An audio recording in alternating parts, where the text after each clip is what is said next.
안녕하십니까. 반갑습니다. 재마입니다. 자, 오늘은, 사유축에 대해서, 사유축 삼합에 대해서 알볼 건데요. 을사년에, 사화가 들어오잖아요. 사화가. 그래서 지지에 유금이나 축토가 있을 때 사유축의 작용이 어떻게 될 것인가. 이 삼합이라는 것들은 어떤 식으로 작용이 될 것인가를 말씀드릴까 합니다. 삼합은 합중의 기운이 가장 강하다, 에너지가 강한 합이다, 이렇게 얘기를 하죠. 이 삼합이 다른 합보다 기운이 강한 이유는 이 각기 다른 성격의 오행이 모여서 그런 거거든. 그러니까 화, 금, 토, 그러니까 전혀 다른 성질의 오행들이 모여서 의기투합하는 거예요. 뭐를 중심으로 하면 이 유금을 중심으로 해서 금의 기운으로 우리가 합치자, 이렇게 된 거니까 우리 요즘 말로 하면 그냥 어벤져스 같은 거죠. 여러 분야의 전문가들이 모여서 하나의 힘으로 뭉친다 해서 삼합이다, 이렇게 보시면 되고, 삼합이라는 것들은 다른 오행끼리 목적이 같아서 뭉치는 합이다, 이렇게 생각하시면 됩니다. 여기서 학자들끼리 조금 의견이 분분하긴 한데, 뭐 육합이 강하냐 삼합이 강하냐 뭐 이런 식으로 의견이 갈리는 부분이 분명히 있어요. 근데 삼합이 강하다고 저는 생각하고, 상합이 합중에는 가장 강력한 기운이 있다. 그 이유는 뭐냐면, 육합은 우리가 1대1의 단순합이거든요. 단순의 합. 그래서 육합이 있다고 했을 때는 내가 상황에 따라서 깨지는 경우가 많아요. 육합이 약하다, 강하다, 이런 의미가 두는 게 아니고, 단순합에서 깨지는 경우가 많다. 근데 이 삼합이라는 것들은 공동체의 합이잖아요. 여러 분야에서 뭉쳤기 때문에 쉽게 깨어지지 않는 의미가 있죠. 그래서 육합은 사람과 사람들과의 개인적인 합이라고 하고, 때로는 부부 합이라고도 얘기를 하고 있는 이유가 여기서 있다. 1대1의 합이기 때문에. 반면에 이 삼합이라고 하는 것들은 어떤 단체 또는 조직, 뭐 규정을 만들어 놓은 것들이기 때문에 내가 한 사람의 마음으로 깰 수 있는 것이 아니에요. 한 사람이 틀어진다고 해서. 어쨌든 삼합이 강하다. 지지에 내가 유금이나 축토가 있을 때, 자, 을사년을 봤을 때는 사유축 삼합이 되죠. 그리고 하나만 있어도 삼합이 됩니다. 그런 반합이라고도 하는데, 자, 여기서 여러분들이 외울 게, 이렇게 삼합이 있으면요, 장제묘 이렇게 항상 외우시면 되거든. 이거를, 장제묘라는 것들은, 사유축은 경금, 금의 장생지, 제왕지, 묘지다, 이렇게 보시면 돼요. 만약에 예를 들어서 수라면은 신자진이 삼합이 되는데, 이것도 장제묘, 다 장제묘로 외우시면 돼요. 장생지, 제왕지, 묘지, 또는 고지. 그래서 장제묘로 해도 되고, 생왕묘로 외우셔도 되고, 그거는 뭐 상관이 없습니다. 장생, 제왕, 묘지다, 이렇게 보는 겁니다. 그래서, 어쨌든, 왕지가 빠졌을 때, 가장 기운이 강력한, 어떤 오행이 와도 변하지 않는 왕지가 빠졌을 때, 과연 삼합이 될 수 있을까? 그래서 그러니까 왕지가 없을 때 사화하고 축토가 봤으면 삼합이 될 수 있는 이 말이에요. 그렇지만, 그때는 조금 약하긴 하지만, 합화하는 기운은 있습니다. 바뀌는 기운은. 그래서 때에 따라, 구석에 따라 다르긴 해도, 왕지가 없다 하더라도 사화와 축토가 만나면 사유축으로 가려고 하는, 금의 운으로 가려고 하는 기운이 있다. 원국의 구성을 보면 됩니다. 어쨌든 그 가능성은 배제할 수는 없습니다.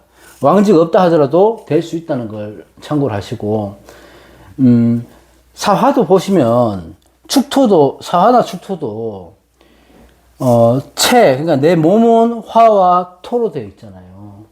그러니까 화와 토의 성향은 없어지지 않는 거죠. 근데 내가 쓰임은 용은 뭐냐 하면 금으로 바뀐다는 거예요, 사유축이. 그래서 사화가 변해서 금으로, 사화가 사유축이 돼서 금으로 바뀌는 건 맞지만, 나를 버리지는 않고, 내 육체는 있는데, 마음이 바뀌는 거다. 나는 화의 기운을 갖고 있지만, 금으로 종한다. 이런 의미로 보시면 돼요. 체와 용이 바뀌는 경우다. 이렇게 보시면 되고, 일지가 예를 들어서 삼합이 되면, 항상 제가 말씀을 드릴 때는, 이 사주는요, 변화, 변동, 변수가 어떤 것들이 가장 큰가를 봐야 돼요. 그러니까, 일지가 삼합이 되는 운, 예를 들어서 유금이 있어요. 그러면 내년처럼 4년이 들어오면 사유축 합이 되잖아.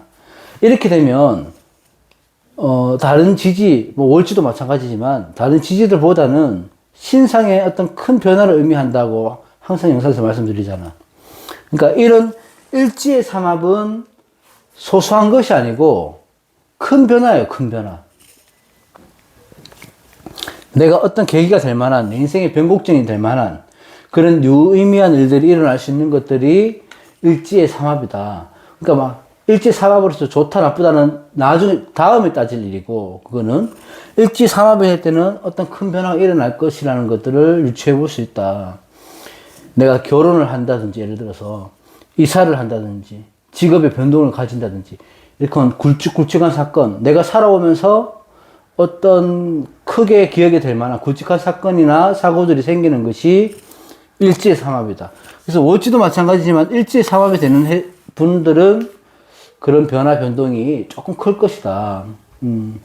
물론 여기서 일지가 합이 됐을 때 이 합이 되는, 합화되는 글자가 금이 나한테 금 기운이 용신일 때는, 길신일 때는 좋게 작용할 것이고요. 이게 흉신일 때는 안 좋게 작용할 것이다. 그 변화, 변동이. 그렇게 가볍게는 볼 수 있습니다. 자, 사유축이라는 것들은 삼합은요, 보시면, 사화는 어디가 장생지입니까? 이 금의 장생지거든요. 장생이라는 것들은, 아이가 태어나서, 간호사가 엉덩이를 찰싹 때리면 첫 호흡을 터뜨리잖아요. 그때가 장생이에요.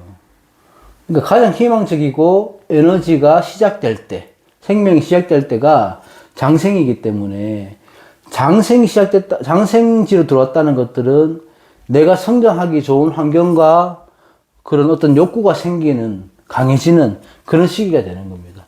그러니까 금의 장생지가 들어온 거예요, 사화가. 그러면 여기서 사화가 들어온 거는 금의 장생지인데, 이건 어떤 역할을 하냐 하면 금의 역할을 하는 거죠. 금의 특성은 뭐냐 하면, 내가 결실을 맺는다든지 열매를 맺는다든지, 그러니까 마무리를 짓는 성질이 있기 때문에 내가 어떤 일을 추진했을 때 결과물을 볼 수 있는 거예요. 변화, 개혁 이런 것들도 좋아하고. 그래서 을사년에 사화가 들어와서 내가 사유축이 합이 된다면은, 경금의 장생지의 시작의 의미로 두시면 된다. 이렇게 보시면 돼요. 그러니까 뭔가 시작하기 된다. 그 대신에, 조금 넓게 봐서는, 이런 게 있죠. 사유축은 이거 4년의 간격을 두고 있잖아요. 그럼 이게 장생지니까, 요때 시작을 하는 거예요, 시작을. 그죠? 그러니까 4년, 내가 을 4년에 계획했던 것들, 계획하고 시작했던 일들이 바로 나타나는 것이 아니고, 4년 뒤에, 유년에 나타나는 거예요. 유년에 가장 정점을 맞는 겁니다, 제왕지에서. 그게 기후년일 겁니다. 그 다음에 개축년에 결과물이 드러나는 거예요. 그러니까 내가 사화에 시작했던 것들이 유년을 거쳐서 축년에 마무리를 지을 수 있다.